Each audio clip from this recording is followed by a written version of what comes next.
Yeah, it was a big wicket to get. Stokes was looking quite set. We put down two chances, and he was looking to make us pay for them. And then when it came on, I think his partnership with Josh was now starting to blossom, and it was just important to break that partnership quickly and not let it, materialize into something that could really hurt us. And I just wanted to be really consistent to him. He was pretty settled, and he was also pretty much countering the line that we were bowling, by walking across or walking down. But for me, it was just getting just enough movement there to keep him at bay, and more or less I just wanted to keep him playing.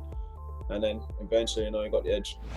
I think he was just trying to offset our line and a little bit on our length as well too. I think he was trying to get outside the off stump to probably either bowl at his pads or force us to take the ball wider so he can leave. And for me, I just wanted our bowlers not to leave the stumps. We were pretty much getting the ball to shape away, but I just wanted our bowlers not to leave the stumps. I just force him to play off the front foot. I think the pitch didn't really have that kind of zip to be consistently bowling short, and I think when you bowl short at him, you only really take more modes of dismissal out of the equation. So yes, he did top edge a pull, but for me that's more of a length ball that he really didn't get on top of from Azari, and Azari has that pace that he can definitely push him back. So more or less, I just wanted our bowlers just not to get thrown off by it, but more or less keep him playing. I guess one of the criticisms which I had maybe with our bowlers yesterday is that we maybe didn't make England play enough. But I think today we did a much better job in making them play, and obviously we got the results. Look, I think it was a pivotal moment then, because they were starting to score, and they were scoring both sides of the wicket, to be fair. And one of the things that we always stress on is not to let the opposition score on both sides of the wicket. We've just got to be disciplined. We weren't disciplined enough after the lunch break, and I just wanted the guys to get back on it. Shannon, I gave him a quick burst. It didn't work out the way we wanted. So for me, my role was just to come in and not look for wickets, but again challenge their techniques and be disciplined. I think once I go in those areas long enough, more often than not, you're going to get the results you're looking for. And I knew once I dried up things from my end, they're going to look for a release on the other end. So maybe if I didn't get the wickets today, someone else would have been able to come in and do the job. But luckily things went for me on this day, and that's just the way the sport goes. Yeah, it feels good, man. Obviously, it's a proud moment just taking six wickets against England. But yeah, anything again to help this team. I know my role in this team, and my roles are just to contribute with both bat and ball. Today I had ball in hand, and was able to get some success. And I think it's on the back of a wonderful bowling unit as well too. I think Shannon led the way up front, and although Kimar didn't get any wickets, he was very, very tidy. Azari, looked better as he went on, and I think we really complement each other, and I was able to get into a really good rhythm today, and I got the results obviously. Yeah, I enjoyed today's spell. I must say I enjoyed today's spell more so because leading up to the test match, I maybe hadn't gotten the overs I wanted to get under my belt, and maybe that helped me to be fresh as well too.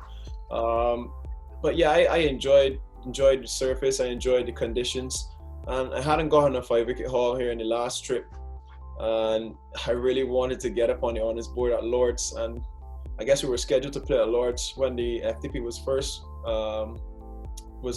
came out, but then obviously due to COVID they had to shuffle things around, and we ended up playing here at Southampton. So look, one of the things I've always strived to do, particularly when I get the chance to play against England, is to score 100 in England, and obviously to get a 5-wicket haul in England. And I've ticked one box so far, so I guess it's now left for me to knuckle down and try to get 100.